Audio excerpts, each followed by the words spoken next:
santificar-se no meio dos muitos trabalhos e difíceis embaraços que quase sempre acompanham a vida conjugal. Muitos trabalhos, muitos embaraços, né, dificuldades. Então isso sempre acompanha, quase sempre, né? Eu creio que sempre acompanha a vida conjugal.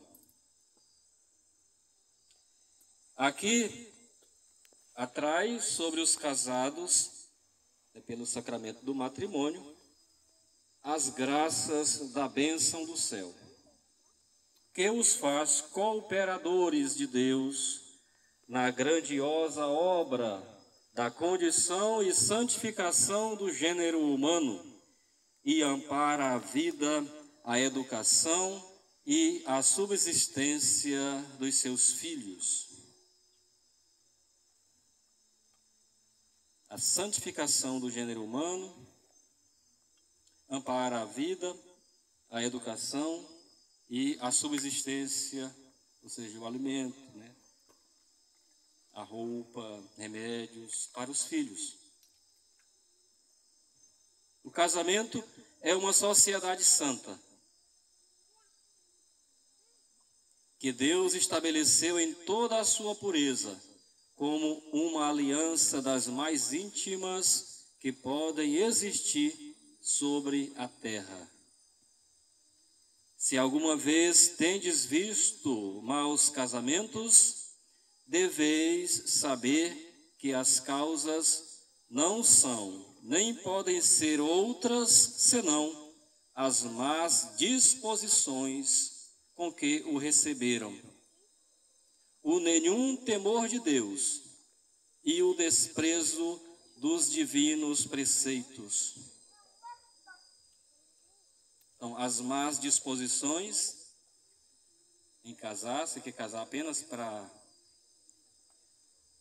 ter o prazer, né?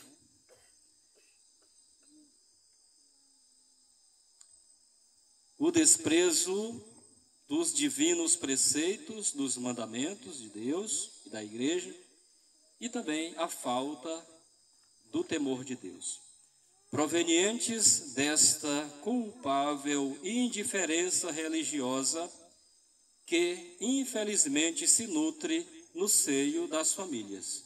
Então, tudo isso é culpa, provém dessa indiferença religiosa, hoje, mais do que nunca, vista e vivida aí na maioria dos lares pelo mundo afora que nós conhecemos. Indiferença religiosa. Ou seja, a pessoa vive como se não tivesse religião.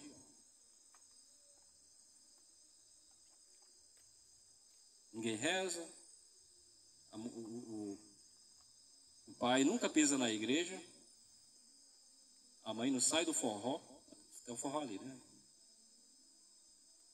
Então está cheio de casais lá, curtindo a vida, né? Então, um casamento que é pautado nessas coisas do mundo tem tudo para dar errado.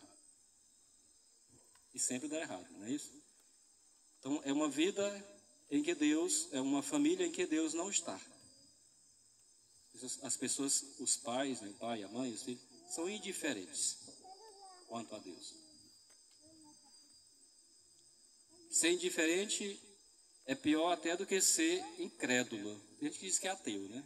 O indiferente, para ele tanto faz se Deus existe ou não. Ele nem duvida que Deus existe e também nem dá importância se existe Deus. Isso é o indiferente. Então isso é a causa, essas coisas, essa indiferença é a causa da maioria dos casamentos não darem certo. Pedi, pois, a Deus de todo o coração que em vós conserve durante toda a vossa vida a graça do sacramento que ides receber. Não vos esqueçais nunca das santas obrigações que deveis um ao outro. Santas obrigações do marido para com a mulher, da mulher para com o marido e depois dos dois para com os filhos. São obrigações santas. Lembrai-vos sempre que Deus, unindo-vos pelo sagrado laço do casamento, ordena que vos ameis mutuamente como Jesus Cristo, nosso Senhor, ama a sua igreja, com um amor puro e santo até a morte. Até que a morte os separe, né? Como diz. E de hoje em diante vós não sois mais que um só coração e uma só alma, visto serem qualidades essenciais do matrimônio, a santidade, a unidade e a indissolubilidade. Palavra grande para dizer que o casamento não tem separação. Não existe separação. E sobretudo em nossa condição hoje, em que estamos passando, nessa crise da igreja, mesmo se o casamento for nulo, né? Para provar essa nulidade, aí não tem como. Porque para isso teria que ter um Papa legítimo, tem que ter um tribunal, né, para julgar que fosse legítimo. Então, sem um Papa legítimo, não tem um tribunal legítimo. E sem um tribunal, não tem como provar a nulidade de um casamento. Então, se não der certo, é uma coisa que a pessoa tem que levar até o fim da vida, né? Então, isso também é indissolubilidade, né? Se Deus vos der filhos, então essa é a primeira finalidade do matrimônio, né? Gerar filhos, mas é Deus quem concede, né? Se Deus vos der filhos, educai-os no seu santo temor e na prática dos preceitos da religião católica. Por isso a igreja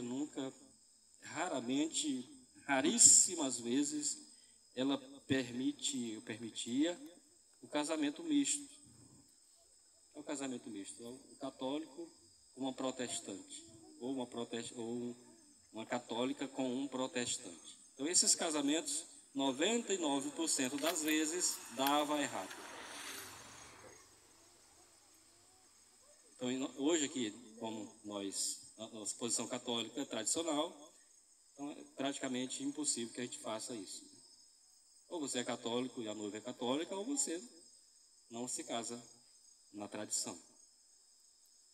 Tá? Não é o caso dos noivos aqui, né? Não é o caso deles. Então, educar os filhos na prática dos preceitos da santa religião católica. Um casamento misto não tem como, né? Se a mulher é protestante e o marido é católico, ela vai querer levar os filhos para o culto. Geralmente a mulher ela consegue mais do que o homem, né? Assim fazendo, educando na religião católica, lembrando-vos sempre que o melhor tesouro que podeis ajuntar para eles é educá-los no exercício das virtudes cristãs e sociais. Ser um bom cristão e ser um bom cidadão.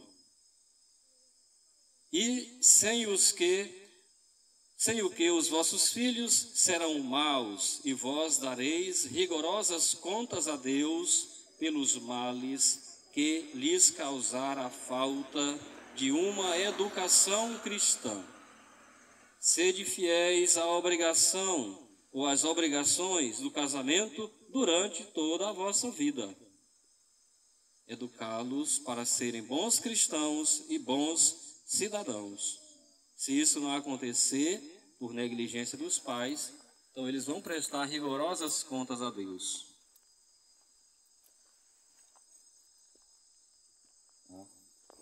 Então, muitas vezes, algumas pessoas chegam aflitas porque os filhos já estão crescidos e eles não educaram numa fé católica, né? numa fé na doutrina.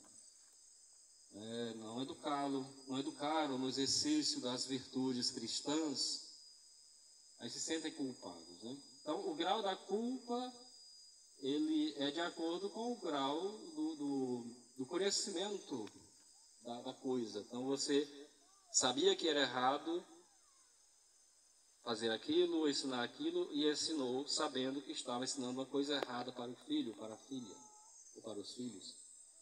Então você é mais culpado, né, do que a pessoa que, por ignorância, né, não sabia, ninguém tinha falado isso para ele, ele deixou as crianças aí, os filhos, viverem como mandioca nasce e cresce no mato, né? Tá nem aí. Então ele não tem muita culpa, né? Mas vocês dois têm mais culpa se deixarem, né? Já conhece a tradição, conhece os caminhos, né? A doutrina, e então é a obrigação bem maior. Assim, fazendo, atraireis toda a sorte de bênçãos sobre as vossas pessoas e sobre a vossa família. Então, se seguirem aquilo que Deus pede, que a igreja manda, vocês vão receber toda a sorte de bênçãos sobre vocês, sobre a sua família. E depois de uma vida cristã abençoada de Deus e dos homens, merecereis um dia viver também na bem-aventurada eternidade. Então, nosso caminho é o céu, né? Viver bem aqui na terra para merecer, como casal, como filho, para merecer a vida eterna, a bem-aventurança na eternidade. Louvado seja nosso Senhor Jesus Cristo. Para sempre seja louvado.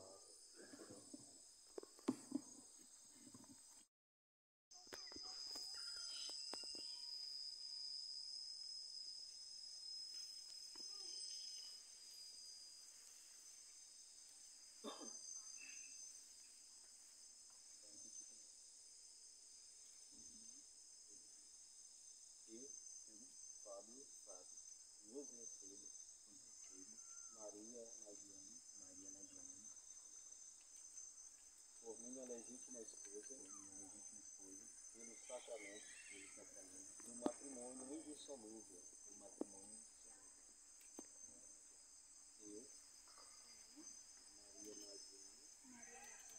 vos recebo, Fábio, por meu legítimo esposo,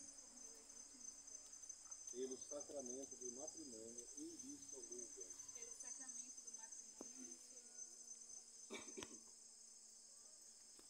Ego coniugo vos in matrimonium, in nomine Patris et Filii et Spiritus Sancti. Amém.